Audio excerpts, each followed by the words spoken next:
Bonsoir Madame la Ministre. Merci d'être avec nous. Je sais que votre temps est pressé. Vous rejoignez, je crois, le congrès de l'Association des maires ruraux en Dordogne. J'ai quelques questions à vous poser. La première, c'est quelle graduation dans l'offre sanitaire comptez-vous impulser pour répondre à la demande de proximité des usagers? Vous êtes sur les territoires, on voudrait vous entendre. Tout d'abord, merci de m'associer à cette édition CHAM 2022.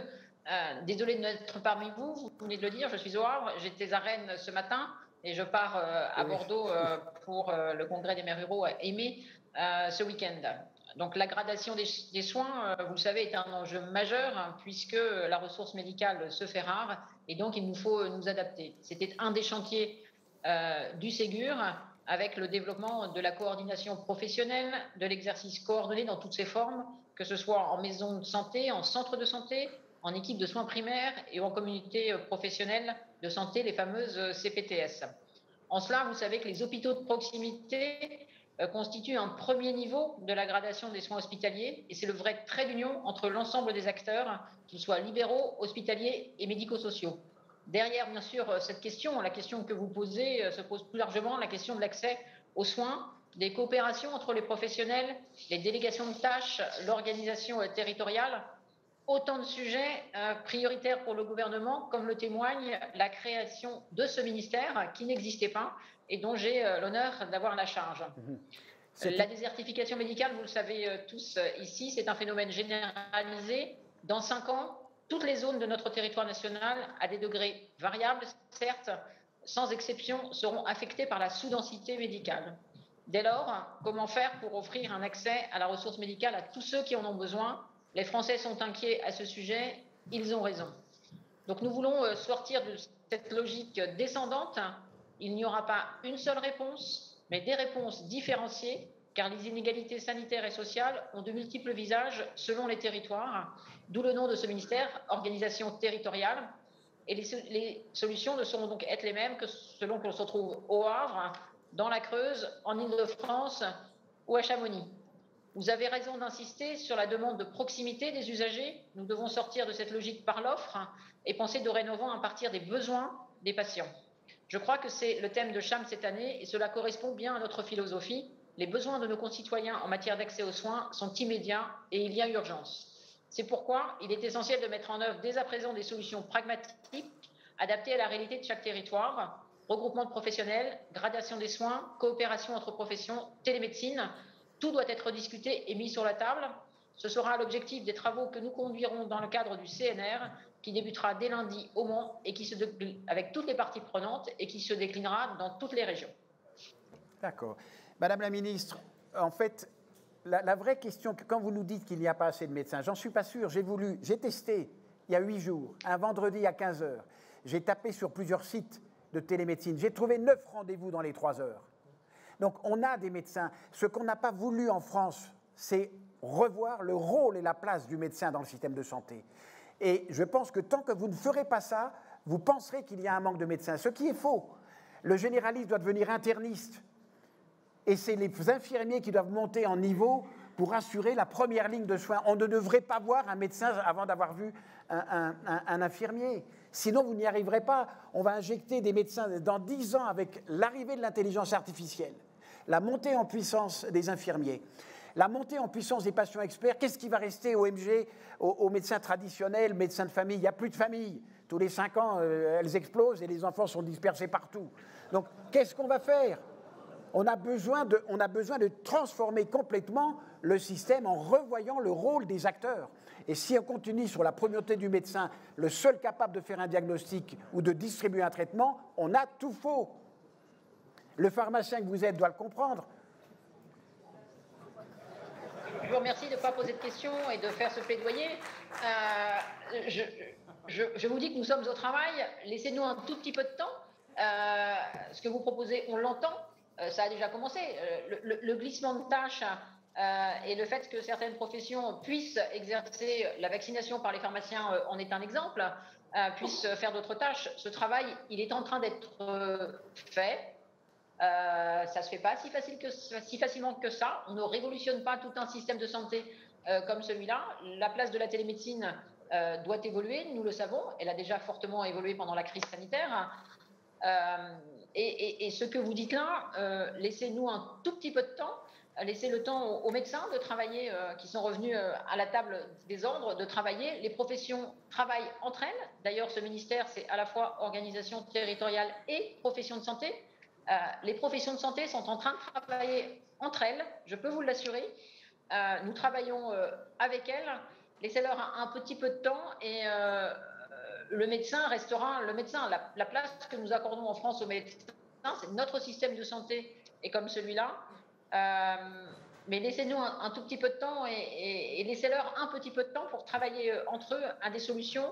Je peux vous assurer que la volonté, elle est partagée de répondre aux besoins de santé de nos concitoyens parce que tout le monde a conscience qu'il y a urgence, les professionnels de santé aussi. On sait votre engagement, je n'en discute pas. Et en plus, les termes de votre ministère sont parfaits. Mais il faut vraiment repenser ce que je vous ai dit. Hein. Sinon, on va dans le mur. On va dans le mur, je le répète. Et est-ce que vous allez soutenir les maisons de santé qui intègrent tous les métiers des soins en dehors des hôpitaux de proximité, qui intègrent tous les soins de proximité, de la prévention, la réhabilitation, qui se développent, comme par exemple en Bourgogne avec PS Concept, qui a déjà plusieurs maisons de santé remarquables que j'ai visitées il n'y a pas longtemps, où il y a tout, 4000 m², les parkings, la radiologie, l'imagerie, la biologie, on a tout sur place, de véritables cités santé qui vont ensuite draguer les autres autour, et vous aurez des commerces qui s'installeront là. C'est une refonte complète des territoires qu'il faut envisager, et pas uniquement de se dire qu'on va transformer le petit hôpital à qui on enlève la chirurgie en proximité. Donc il faut penser beaucoup plus loin, je pense, comme les cités santé de demain, des facteurs d'attractivité des populations. À Beaune, Chris, l'opticien, a fermé son centre, son magasin du centre-ville pour aller le mettre dans la cité dans le centre de Concept Santé. Vous avez aussi les centres médicaux de soins immédiats, les CMSI, qui sont remarquables, qui se développent aussi. Allez-vous les soutenir vraiment le plus possible sans qu'on ait une technostructure qui les empoisonne tous les jours pour la moindre décision à prendre? C'est ça qu'il faut faire. Dans votre question et dans vos propositions, il y a plusieurs choses. Tout d'abord, les maisons de santé ne fonctionnent que si elles sont conçues par des professionnels eux-mêmes, pour les professionnels, en collaboration avec les élus locaux. Ça, c'est la première chose. Une maison de santé décidée par un maire ne fonctionne pas. Il faut qu'elle soit co-construite par les professionnels, pour eux, avec le soutien des collectivités. Ça, c'est la première des choses. De toute façon, les professionnels et les nouveaux professionnels ne souhaitent exercer qu'à plusieurs et entre professions différentes. Et donc, ces maisons de santé, j'ai l'occasion d'en visiter plusieurs dans plusieurs territoires, ça fonctionne. À travers ça, vous voyez bien aussi que la difficulté, c'est le modèle qui était le nôtre et qui est en mutation, d'avoir un professionnel de santé disponible à 3 km. Avec les créations de ces centres, il n'existe plus. Donc, comment on organise le aller vers pour permettre à tous nos concitoyens qui sont éloignés de ces gros centres de santé de pouvoir aussi bénéficier de l'accès aux soins. Donc, à la fois, on répond à la volonté des professionnels d'un exercice pluriprofessionnel et qui est légitime et qui est souhaitable. Et d'ailleurs, pour le patient, c'est aussi intéressant parce que dans la même maison de santé, il va pouvoir accéder à plusieurs spécialistes ou à plusieurs spécialités. Donc ça, c'est à la fois intéressant, mais comment on répond aussi à nos concitoyens qui sont éloignés de ces territoires et auxquels il faut apporter une réponse.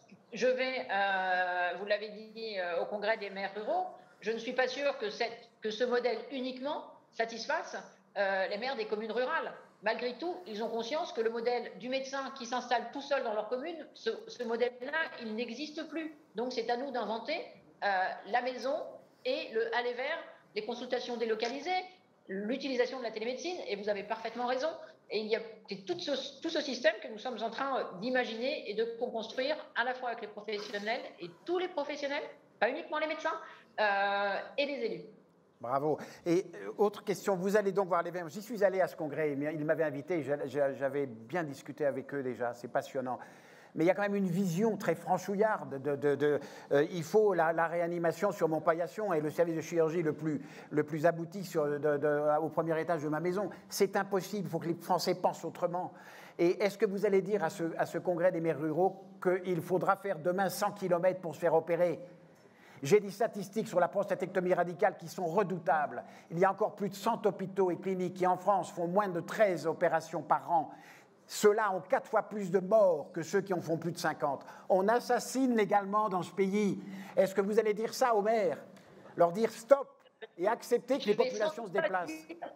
Je vais sans doute pas le dire avec vos termes, et c'est sans doute plus facile à dire de votre place que de la mienne. Bien sûr, je suis d'accord avec vous. Voilà, si je peux me permettre.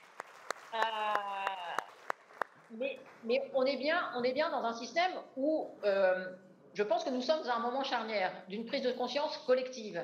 Et notre rôle est de l'expliquer, peut-être de façon un tout petit peu plus pédagogique, mais peut-être vous allez venir avec moi. Vous le dites comme ça, puis moi je fais la gentille derrière. Je prends. Voilà.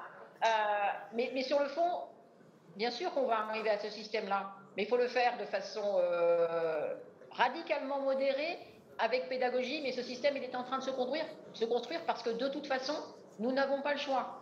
Nous n'avons pas le choix. Il faut 10 ans pour former un médecin, vous l'avez dit, un médecin généraliste, il en faut un petit peu plus pour un médecin spécialiste. Il faut réorganiser notre système, il faut changer de paradigme. Il faut répondre aux besoins de santé et pas créer l'offre. Donc c'est comme ça qu'il faut travailler.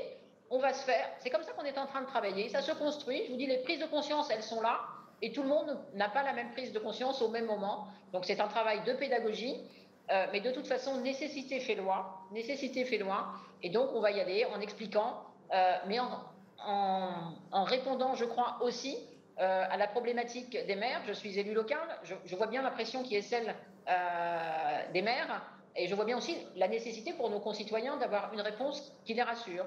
Donc, c'est à la fois trouver cet équilibre en répondant aux soins primaires et en disant le aller vers, on le développe, et de dire qu'on a une santé et une médecine et une chirurgie de qualité, on ne peut l'avoir que dans un périmètre qui est celui-là, et tout ça, ça s'organise. Tout à fait d'accord. Mais vous venez avec moi et vous faites le méchant et je fais la gentille. Je prends, non vraiment, parce que c'est important, et ça peut être un duo qui fonctionne. Dernier point, le CNR, on espère tous ici qu'il ne va pas s'engluer lentement dans des discussions byzantines. J'ai souvenir en 1996, quand l'administration des vétérans, le système des anciens combattants américains, s'écroulait, 28 millions d'assurés entre les anciens combattants et leurs familles. Clinton, à l'époque, a nommé un médecin, Kenneth Kaiser, qui est venu à Cham nous expliquer.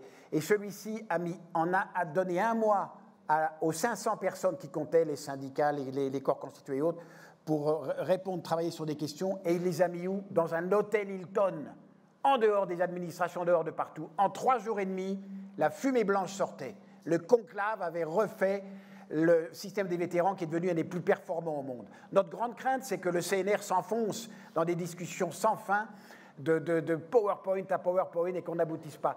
S'il vous plaît, Madame la Ministre, faites-nous un CNR rapide, faites-nous un Hilton, je ne sais où, au bord de la mer, on quitte les administrations et on va travailler ensemble.